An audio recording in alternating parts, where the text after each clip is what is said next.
Hello, everybody. This is an unorthodox way of presenting, but we're going to make this work because GoToMeeting and me apparently have a long history of not working out well together. For proof of that, go watch the AGM video where this exact same thing happened. Thankfully, we have hardworking RGD people like Hillary problem solving along the way. Slide. Okay. So I'm a freelance designer. I have worked in advertising agencies, and I've also worked for smaller design agencies. And I've also done a few different internships at web design agencies, and also one for the National Post in Toronto. But I have been a freelancer for the past 3 years. Slide. So this is my website. Proof that I do what I do. My website is just my name, gregdubeau.com. And I call myself a freelance designer, but I also do other things, primarily illustration and art direction, depending on what projects or what clients I'm working with. I tend to have a variety that I work with, not only in range of what they do, what sectors they're in, what industries they're in, but also the type of projects, whether it is a more traditional project such as print-based awareness or direct mail, or a digital project, whether it's digital cinema screens or YouTube pre-roll or digital web ads. I tend to do a little bit of everything. And the way that I kind of explain my business is, I collaborate with agencies, organizations, and entrepreneurs to help them look and work a little bit better than they did yesterday. It's not a complete like shoot for the moon. If you miss, you'll be among the stars. But it's kind of like a cheeky ode, like I'm not gonna, give you everything you've ever wanted. However, when tomorrow comes, you're going to be a little bit better. And if we can kind of both get on board with that philosophy, then we're going to have a very good working creative relationship. Slide, please. So, as with any good presentation, I'd like to provide you with an itinerary. This is what we're going to be talking about today. So we're going to be talking about schools, in particular the schools that I went to. I know this is the student committee, so I thought there would be a little bit of a post-secondary education bent to my presentation. So we're going to go over the schools that I went to. Then I think it's important to kind of show you some of the school work that I did when I was your age or when I was in similar situations that you were in. And then I'm going to go on to my career path, let's call it. You can see some of the jobs that I've had and how long I spent there. And then we're going to move on to kind of my own portfolio, some of the work that I've been doing recently. And then I'm going to show you some current projects that I'm working on right now. That's like they're kind of right in the middle. So you can kind of get a little sneak peek into a little bit of my process, a little bit of like who I'm dealing with. And also we'll talk about me teaching graphic design, and also finally, to put the cherry on the sundae, my relationship with RGD. Okay, slide. So as you can see here, I didn't go to one school, I went to 2 schools. Initially at high school, I went to Sheridan to their BAA illustration program, and I spent 4 years there. I went there with the rationale that I didn't know what I wanted to be. I didn't necessarily want to be an illustrator. All I knew is I just wanted to learn how to draw and paint better. I was very much that kid in class that all I wanted to do was draw. I was that artistic kid. If a poster needed to be made, if someone needed to do a mural, I was the one that people always had in the back pocket because they knew not only I could get things done, but I also really, really liked that type of work. So I spent 4 years there learning how to draw and paint. And more or less, when looking back at my time at Sheridan, it was fantastic. I absolutely love the school. The program is one of a kind. It's absolutely fascinating to see the work coming out of it these days. But what it did for me was it really honed my ability to conceptualize, where it really taught you how to work ideas. Not only how to come up with ideas, but how to refine them, manipulate them, bring them to the next level, and make them a little bit more dynamic and have a lot more meaning and purpose than one-off kind of executions. And the other thing that it did was it made me very, very technically proficient with software, in particular the entire Adobe suite. They paid a lot of attention to teaching people the basic fundamentals of how to use the software. So talking to other programs, I haven't met another student or teacher that has had more extensive um, foundational work with the Adobe software than the Sheridan illustration program. But yet again, maybe I'm not talking to the right people. After I graduated, the recession hit. Yay, no jobs for anyone.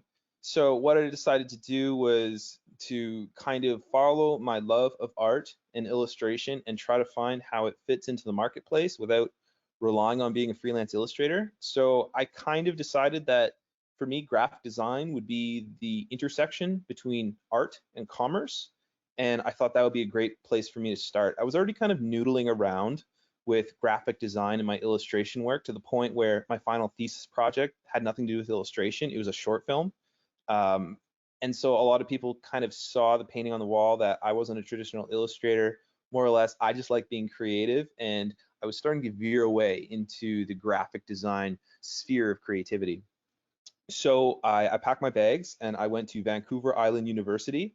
I was part of their first inaugural year of their 4-year degree program. For that, it was called Capilano College. I think so. It's called Capilano College. No, it's not Capilano. It was another one. Malaspina. It was called Malaspina College, and they gave out graphic design certificates. But now they gave out the degrees. So I went there for 3 years, and my time out there really was defined by how I really kind of experimented with all of the elements of design. And you'll kind of see that in some of the examples that I show. Slide, please.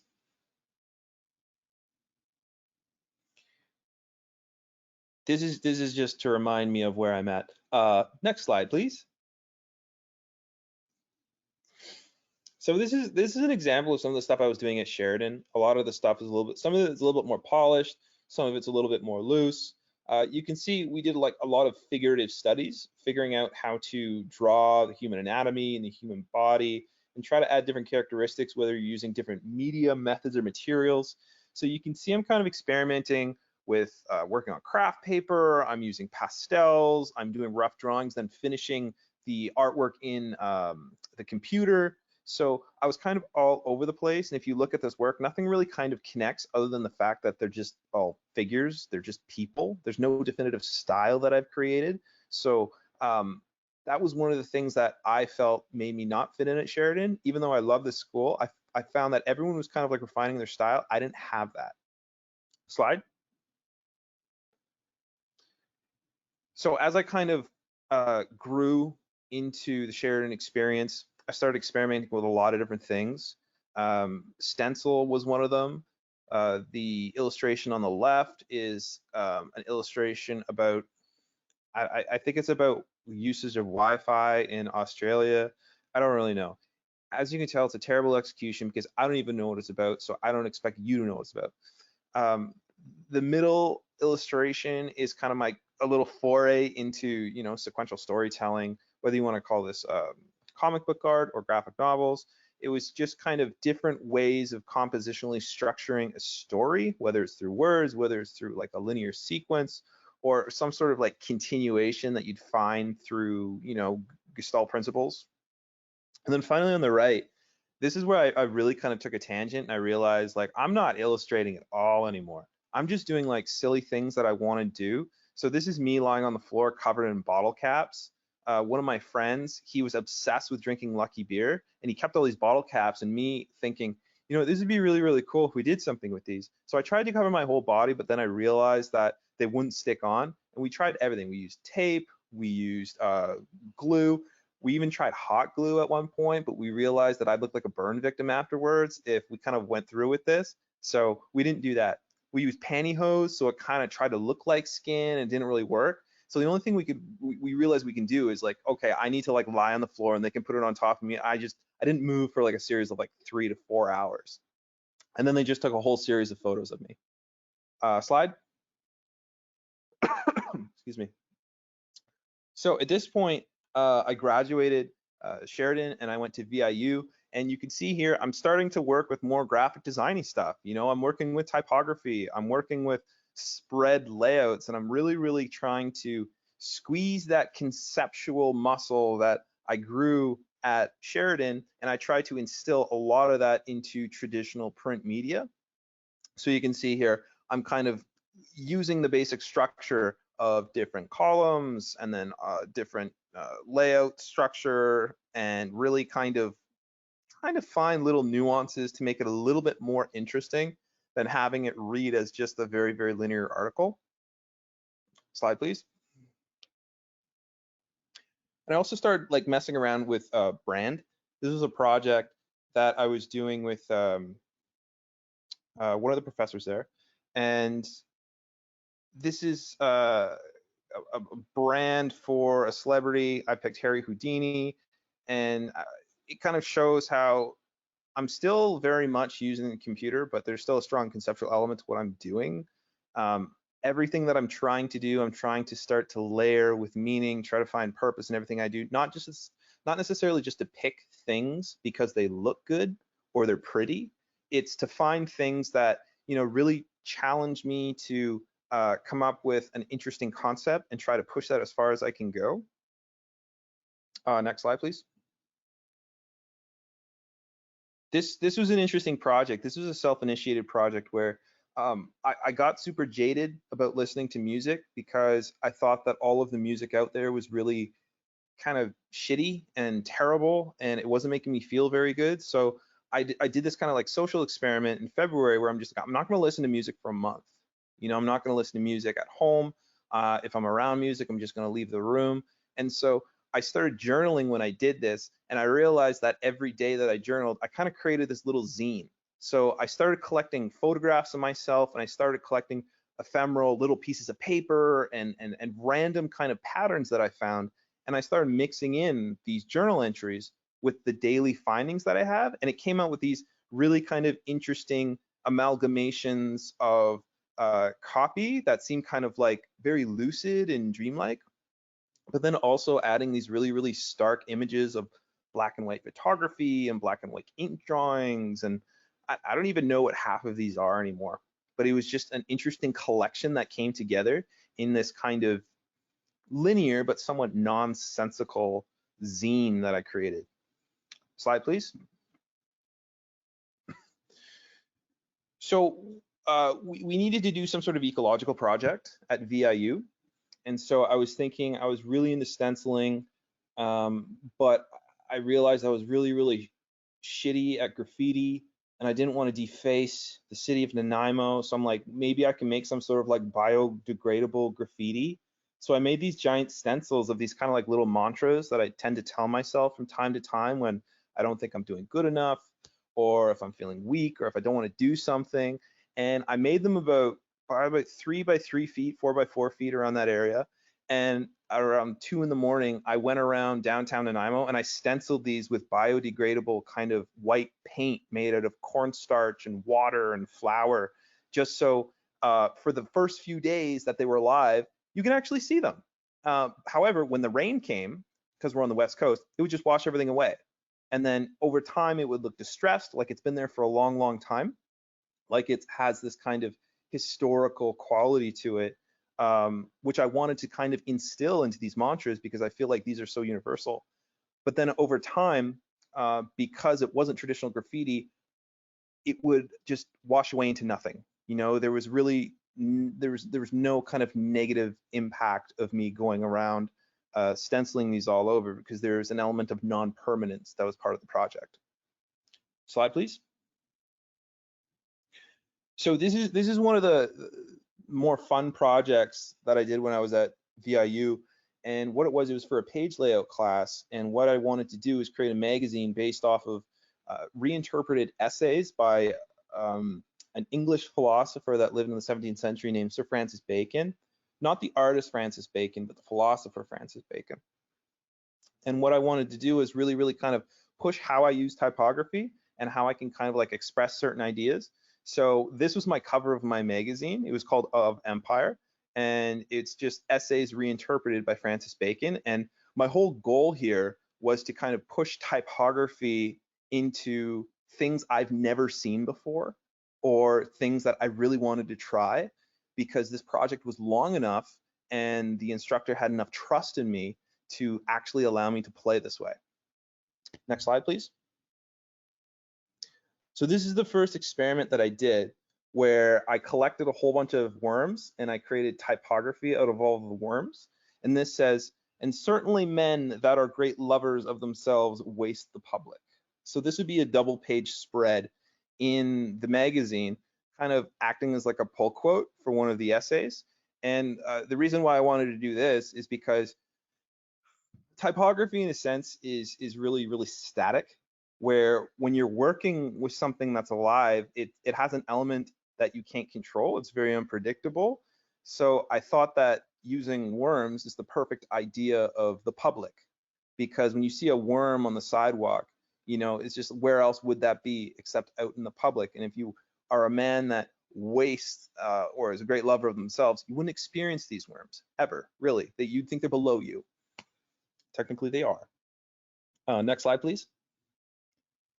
And this was the final spread of the magazine, where this was one of the final kind of pull quotes I took out of the essays, where it says, "Read not to contradict and confute, nor to believe and take for granted, nor to talk nor to find talk or disclosure, but to weigh and consider."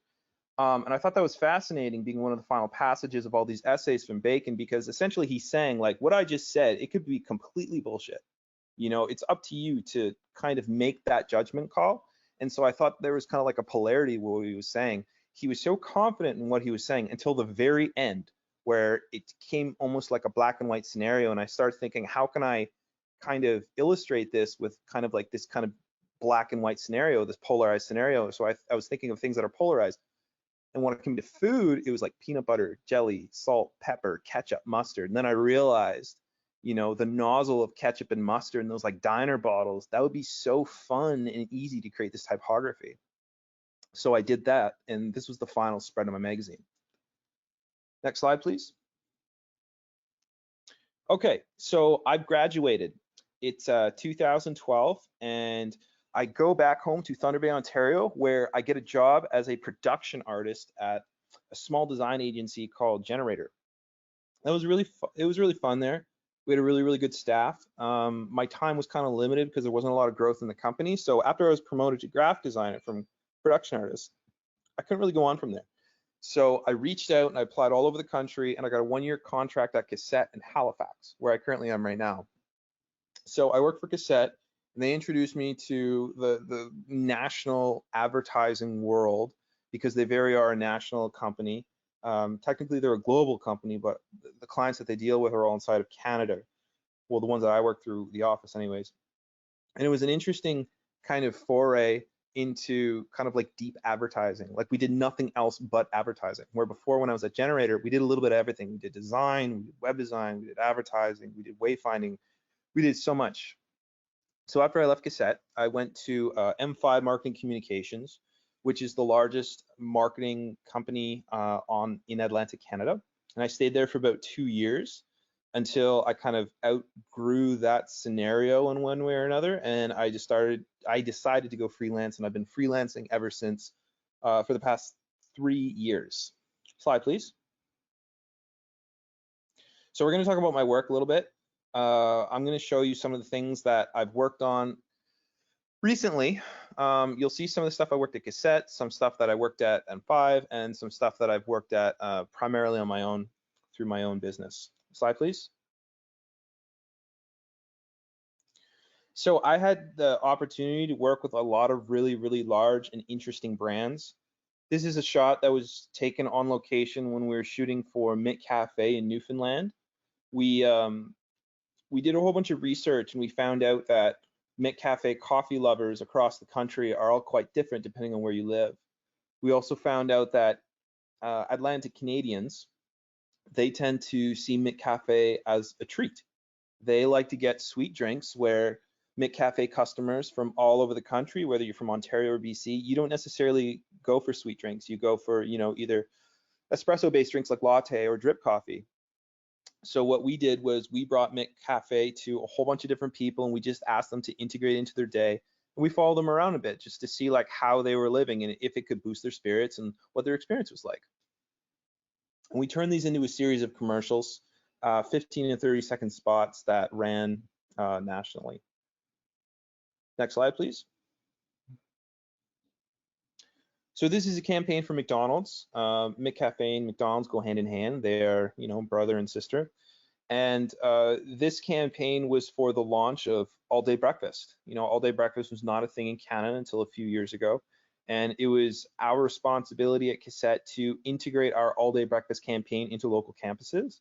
So this was one of our concepts, the idea that we take the entire ad and we just put it sideways, because you know what, if you're laying in bed, you can read this, but otherwise you'd have to tilt your head like you are laying in bed. Slide, please. So this is a project I did last year. This is a client that I've taken on. They're called Nsbi, Nova Scotia Business Incorporated, and what they do is they promote Nova Scotia to the world. So this is a very, very dynamic organization that has a lot of government money running through it, both provincially and federal government money. And so they have a lot of different marketing and promotional pieces that I need to take care of. So this is an example of a basic, threefold brochure that I would do for them. So you can see it has these very, very definitive brand standards that I created, and we tend to use very, very stark contrast when it comes to color, and also a pretty interesting mixture of illustrated sector patterns, we call them. There's different sector patterns that align with different industries that we're trying to promote, but also we use a lot of illustrations to get the ideas across, because I find that illustration is one of the best tools a graphic designer has, because you can be hyper resourceful, not necessarily relying on, photography, video, stock photography, things that aren't necessarily at your fingers' grasp, but you can kind of create them on your own if you do have that skill set. Slide, please. This is a new user interface that I designed for a company called Kangaroo. Kangaroo is the TripAdvisor of cannabis in North America. So what they do is they put consumers in contact with cannabis and cannabis paraphernalia providers. So they don't sell anything. They're kind of a middleman. And it was my job to modernize this user interface to kind of create a little bit more of a e-commerce experience without having the whole customer funnel integrated into the customer journey. It was really, really fun. It was a demonstration in how to make things a little bit more minimal and how to make things a little bit more friendly for mobile first instead of being a desktop first application. Slide, please. This was a project for a friend. This was, well, I guess you call it a pro bono project, but it was interesting. She created a short film, and she didn't really have any means of launching her short film when it came to marketing or promotion or visual identity. So I said, if you let me do this for you, like, I'll do everything. And so she has this entire visual identity now backing the short film that she's doing. And the goal was, she doesn't necessarily have a very famous name because she's a first-time filmmaker, and the title that she's chosen isn't something that's highly recognizable, that has like a lot of punch to it. So what we wanted to do is we want to create a lot of very, very basic, simple contrast that creates a little bit of intrigue, but doesn't necessarily tell the entire story. And we did that once again through illustration. Slide, please. This is a recent project that I did. I was working with a startup called Swept. What they do is they produce janitorial software that help janitorial companies level up to kind of increase their business leads, but also to streamline their business operations. So they're kind of a hub in this industry for janitorial companies across North America. And so what they do is they provide a lot of free content to kind of keep their user base. And so what we did was we decided to create this new editorial language that we would introduce to certain types of free online value-added content, such as ebooks. and we turned all of these potential blog posts into ebooks that were both accessible, whether you're having your typical desktop experience, or if you're on the fly, you can kind of like swipe through this on your phone, and you have these like really kind of like fun illustrated characters that kind of remain consistent across all of the different subject matter that they touch on. Slide, please. I finished this project last week. This is a magazine that I do quarterly, I believe. Yeah, this is a quarterly magazine for the Canadian Institute of Forestry. And what they are is they're kind of a governing body for forestry in Canada. And what they do is they highlight everything that's going on in the forestry community across Canada. And what we do is we do it in a very kind of minimal way. We're not trying to dress this up, but at the same time, we're not trying to turn this into an academic paper. We're kind of in the middle. So we're trying to create a lot of familiarity. And so as you can see, well, as you can't see, this is a series, and what we do is we stick to the same template, almost like a National Geographic style for each issue. So you have this big block photo of what kind of season this magazine is going to be sent to you in, and everything else remains consistent across the magazine. The only thing that changes is the image on the front and the content in the middle. So there isn't an incredible amount of diversity across all of the editions. Slide, please. This was a video. I don't think it's going to play.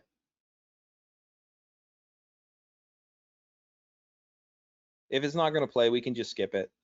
For the last 3 months, I've been working with Cassette, doing promotion for the COVID Alert app. If anyone out there has the COVID Alert app on your phone, thank you very much. We appreciate it. You're helping all of us Canadians stay safe, but if not, shame on you. Go download the COVID Alert app. It's absolutely free, and it does not track you or take any of your personal data. Oh, you're actually downloading this.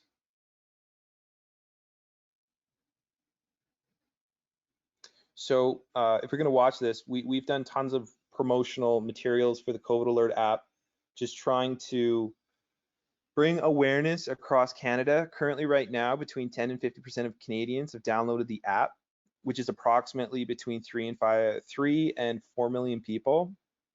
So that's a lot, but it's not a lot considering this is a global pandemic.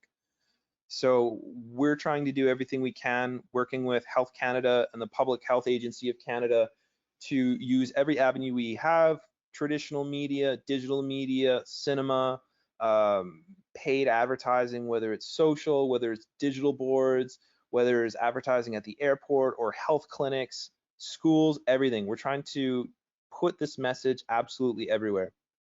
So this is an example of just a small 15-second pre-roll that you kind of might recognize the aesthetic because it's all across Canada.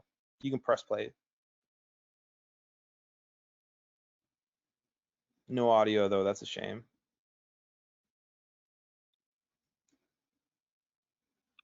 Oh, you guys can't hear that? I can hear. Oh, I know why. Hold on. Because your headphones are in, right? Yeah.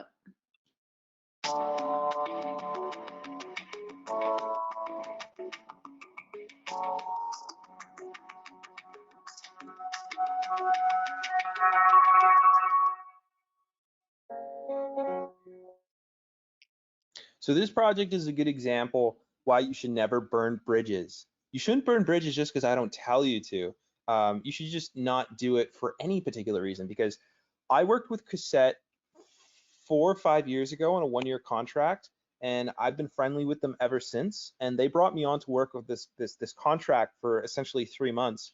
And as a freelancer, that's fantastic because I just got, essentially $25,000 worth of work for 3 months. And that would not have happened if I would not have kept like a positive relationship with a former employer. So do that. Even if you leave somewhere, leave on good terms, because it can come back. It can come back financially in a lot of ways.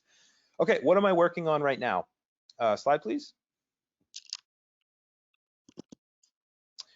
This is a marketing guide that I'm working on for a municipality just outside of Halifax, and their goal right now is to bring business investors to the area, but also recruit doctors to the area. So we're doing 2 guides that are based off of a basic script, and we're using a series of kind of emphasized statistics and a lot of maps to illustrate the benefits and the value added scenarios that you'd have living in this municipality. It's about 30 minutes outside Halifax instead of running your business or living inside of Halifax. And these are 2 guides that are about 24 pages apiece. Next slide, please. So this is a branding project for the Department of National Defense. They have a program called the IDEAS program, which is an acronym, stands for Innovation for Defense Excellence and Security. And what they do is they provide funding and kind of angel investment for non-military organizations to do R&D, so research and development.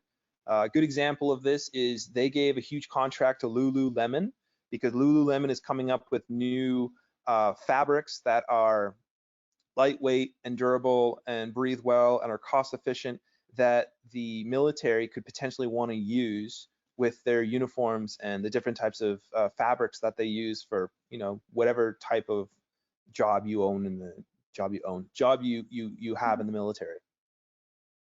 Next slide, please. So this is a job for the Agacon Foundation of Canada. So they just commenced a 4-year study of different types of educational care when it comes to new parenting and also child care and childbirth across 4 nations. This is an example of some kind of illustrated graphs and charts that I've been doing for them for a study that they were doing in Kenya. So basically everything starts on a baseline and an end line. Anything really labeled in green is a positive benefit over the 4 years. Anything labeled in red is a detractor, something that didn't necessarily go the way that they wanted.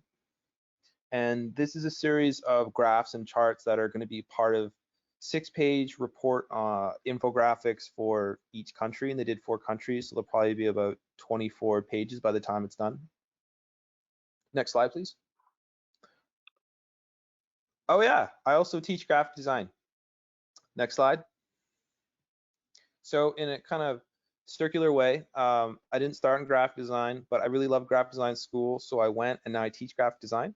I teach at Nova Scotia College of Art and Design. I'm going to be teaching there in January, and I'll be teaching essentially web design. And also I teach at Mackenzie College. I'm a first-year kind of foundational instructor that teach first-year students the basics of graphic design. Slide, please. So me and the RGD. This is a basic rundown of my participation in kind of like higher level functionings of what a volunteer can do in RGD. So from 2016 to 2019, I was a member of the certification committee. That's kind of like my first foray into volunteering with RGD. And then I got nominated to become a director on the board of directors. So I began that in 2019, and I'm still on the board, but I have a different role now. And then in 2019, I left the certification committee to become the chair of the events committee. And currently I sit as the chair, and I'm also the secretary on the RGD board of directors. Slide, please. So those were kind of like higher level volunteer positions where I do tons of other lower level volunteer positions. I don't mean lower level, I mean a little bit more approachable for someone that's in a first time position wanting to volunteer with RGD. These are some of the things that I've done. I've been a portfolio reviewer, I've been a mentor, I've been a webinar presenter, an awards juror, certification interviewer, conference host, roundtable moderator, article author. There's all sorts of different things that you can do with RGD. And all of these have provided me with some sort of access to reaching like a larger audience and either learning from who I'm participating from or sharing kind of what I've learned. It's been a good experience. Next slide, please. Yay, it's over. Yeah, we can probably stop sharing now. Hillary, you did a fantastic job.